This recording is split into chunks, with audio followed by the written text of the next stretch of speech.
So after this creative presentation, let's move on. We have amongst us Saurabh Gupta. He is founder of Very Smart, and he'll discuss on how AI meets blockchain to skyrocket ad conversion. So let's welcome him on stage. Everybody, can we welcome with a big round of applause?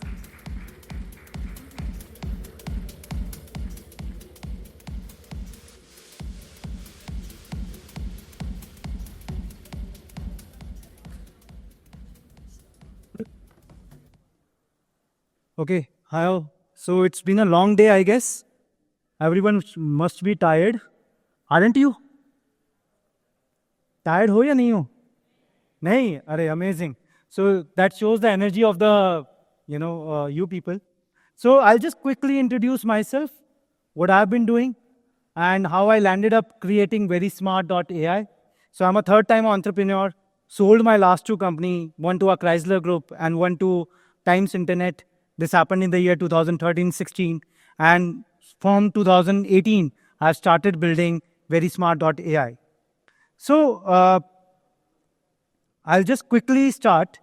So how many of you have a digital business or selling online? How many of you? Please, if you can raise hands.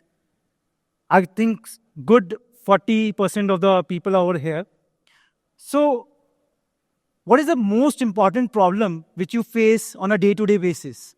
It's increased customer acquisition cost, because more and more brands are getting created and more people are coming into the digital businesses. And at the same time, it's the poor customer retention rate. Customer abhi kisi ka saga nahi hai. The more you offer a better discount, a better service, a better any of those things, you are able to attract customer, and customer will move to your competition in a flick of a second itself.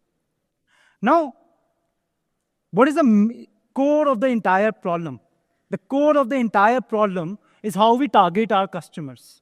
From last 1.5 decades, we have been targeting our customers on the taxonomy of likes and interest. So on the likes and interest, which is going to talk about the partial intelligence about consumer behavior, about what they like and where they are having their interest. But the core aspect we miss in order to, when we target our customer, is to what are their digital and financial inclinations and capabilities for that. So you might be having a customer or a product. Let's say we talk about who all aspire to buy a Lamborghini Urus and buy a new big villa. How many of you? I do. Okay, great. But does it talks about, so I can create a brand out of it, but does it also able to fuel my growth numbers as a revenue? If I go and just run those ads over a Meta or any other platform itself, which is entirely on the taxonomy of likes and interest. So what we are missing? We are missing whether the user has the real capability to invest in this part of the thing, like buying a Urus, or they really want to invest in Urus and have that particular intent that it's a depreciating asset. Their behavioral aspects say, no, I'm not going to invest in Urus, and rather invest in a villa which is appreciating at a certain percentage altogether. So point is, without understanding the user, other part of the journey where they talk about the financial and digital attributes of him, you cannot reach to the right set of audience itself. And that's where we have a bottleneck. So we talked about, let's say, in every other product category, whether it may be a real estate, whether it may be a OEM, whether it may be electronics, whether it may be events, how many of you have actually purchased the ticket for Coldplay? How many of you have purchased it? Any hands? No. Are you guys affluent? Yes. But you do not have any intent to go to the Coldplay or any other of that particular thing. How many of you buy this kind of a thing and invest in this thing? This part of the intelligence have been missing for a very, very long time. Good days, India is all about digitization and everything else. Now, how we solve this problem? We can solve this problem while looking at the past transactional intelligence about a user in such a way that no two organizations need to share data. Now, you would say how that can be possible without sharing data, how you can actually define this part of the intelligence, whether they can invest in this particular product, whether they have the pockets to buy this particular product or not. So easiest, wherever the user is being present and have a transactional relationship, you able to connect with those nodes and in such a way that you do not take away any set of data from them. So we created VerySmart.ai. So VerySmart.ai is nothing but a data intelligence framework and protocol which help large organizations to marry data with each other without sharing it with us, without sharing it with the advertisers or any other brand altogether. So now with this particular capability, where we have more than 65 plus large organization, which includes OTA, OTT platforms, telecom, banks, payment gateways, aggregators, payment banks, and logistic companies and e-commerce brands, all being coming together to monetize their data in a privacy compliant form. And together, they can talk about their user cumulatively across more than 1,800 different data attributes. Just imagine the kind of depth they understand together in this decentralized space. Is it too technical for you so far? Are you with me? Okay. So how we do it? It's very simple. There's a blockchain interface which we have created for all our large organization. Now any brand would come to our platform. They, in a form of a GenAI query or a prompt, they just define the persona of their digital audience. Like, let's say I want to sell an insurance. With insurance, I will define any person who is a car owner. Let's say the car has to be at least 15 lakh plus as a purchase value and should not be more than 5 lakh, should not be more than 5-year-old, because many of us goes for a third-party insurance after 5 years and all that stuff, and have actually purchased insurance in past through online modes. Like they have gone to Echo, they have gone to other set of platforms for this particular transaction.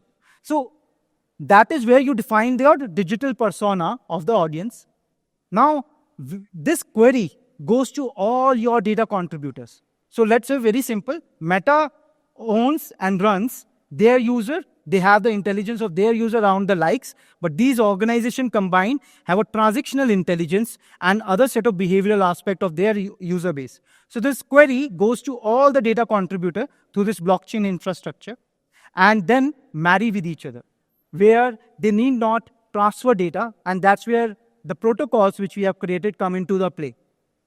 Once they have done this, you as in brand would be able to see a complete cohort and the CPM of the data intelligence these organizations will charge for me. Once that is done, now you have the liberty to choose. Let's say you want the intelligence of a bank and a telecom, but wants to run your ad on Amazon, or let's say Paytm or a PhonePe or any other platform. Because these are some premium properties as a publishers where users always or the brands always want to be seen. It will work great when it comes to brand performance. It will work great in order to get you the right set of conversions and pulling the right audience, which have a higher LTV in terms of lifetime value. So we call this model as a DSaaS model. It's a DSaaS model where we have, in India, we have 528 million users being connected to this framework in a privacy compliant manner, where there no data of them is getting exchanged between the organizations altogether, but intelligence is getting democratized. So what it helps is really remove all the data opacity. It removes all the data, hurdle of bad quality. That is what it solves in the present landscape, because nowadays, when we talk about something, a good data quality, all we get is a crap. So in order to ensure that data quality across all these large organizations, that is where our framework and protocol fits in. So these are some of the technology things in terms of how we ensure that all these protocols work together to make that thing happen. It's a very four-step journey where the audience discovery is being created, the ad creation is being pushed by the brand themselves, and then the ad delivery is being done according to your chosen channel itself. How it helps. So let's assume when we talked about the insurance use case, in that particular use case, let's say if you do not have this platform and you are going directly on any platform like a Google, DV360 or Meta, you will select the audience based on to someone who is affluent, who is in certain demographic, and maybe in a certain affluence category itself. But will that or define that kind of intelligence we just talked about? No. So in order to narrow down your entire ad funnel in such a way that your ads are being only targeted to the user base, which is very, very relevant to you, gives you a higher side of where you make or save money by 8x. So instead of 20 million, you might be running the ads for another set of just maybe 3 million or something like that. So this interoperability convention helps you reach out to the right audience at the right place and with right digital footprints altogether in a cookieless world where we are not relying on the cookie-based infrastructure, because again, the cookies are being created on the likes and interest taxonomy. We have gone really on the transactional intelligence to make that thing possible. So this is where we talked about, the entire audience persona can be created. These are audience persona applicable to almost every part of the sector, whether it may be a D2C brand, whether it may be your OEM or auto OEM, whether it may be your real estate company, or whether it may be any B2C company altogether, or B2B even. This is how it works. So these are kind of a data contributors have come together to make this audience intelligence possible, and all your money which you have paid for the data CPM goes to them as a part of what they have shared with you in form of intelligence. In terms of numbers, we are doing great. We have done $28 million GTV on that particular thing. We have 528 million users being connected to that framework and do almost like 1.8 million transactions per day.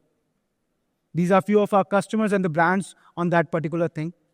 Even if you want to learn more, you can always check us on the Brands of Tomorrow Season 2, where we have in detail explained this concept of how this worked together. So it was quick. I just want to have a couple of questions from your side. There must be some doubt because this is happening across the globe for the very first time, where we are talking about audience discovery being built and targeted across all the channel, and this entire process is being democratized to an extent that anyone can do it, no matter the size of the business, and at the same time, they are able to do it in a 4 simple steps in a self-serve manner. So any question from you guys, please?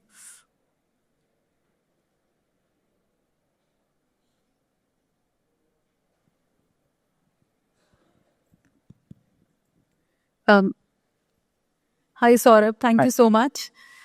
Just wanted to ask, is it like a programmatic platform like Taboola and all? So this is not really a programmatic platform. Again, I'll just, because since it's a technical question for others to understand. Yeah. Programmatic platform, in that particular thing, the intelligence is still built on the cookie intelligence itself.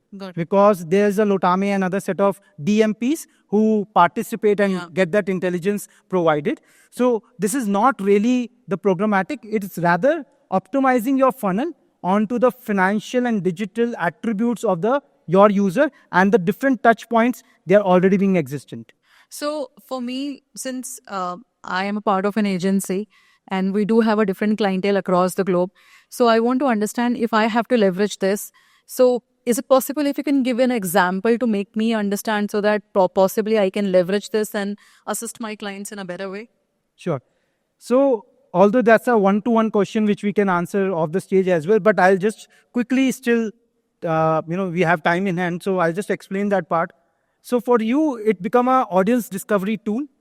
You can always take more better brief about the consumer or the digital persona of your client's audience, and because that will be again coming from their past behavior of what they have run as a campaign and everything else. Now you just fuel that part of the persona on the platform, okay? And according to that, multiple data attributes across all the organization will marry and come together to provide you a better audience which have a higher LTV, and this will actually help you to reduce your customer acquisition cost. So yeah. Sorry, sorry to cut short. So I guess it means that it would refine the audience persona, which we can then implement into different ad platforms or different platforms. Yes. Is that correct? Yes. And additional to that, it's like since you are democratizing the entire intelligence space, you would have a, let's say, intelligence of X organization, but you are able to deliver or publish it on Y organization without any, any bad quality data being there in the funnel. Sure. Got it. Thank you so much. Thank you. Any other question? Anyone who wants to know more about this? So, okay, please, one guy there. Can anyone pass on the mic to Shubham? Hello. So it was really nice seeing a real blockchain application being implemented across platforms. My question is, have I understood it right that platforms are giving data of the user with you as a layer, and then other users like them can actually run ads on those platforms only? Okay. So point is, why blockchain? Because we want to make this entire ecosystem privacy compliant, and because DPDP Act is around the corner. So we do not want, or any of these organizations does not want to pass on this data to any third party.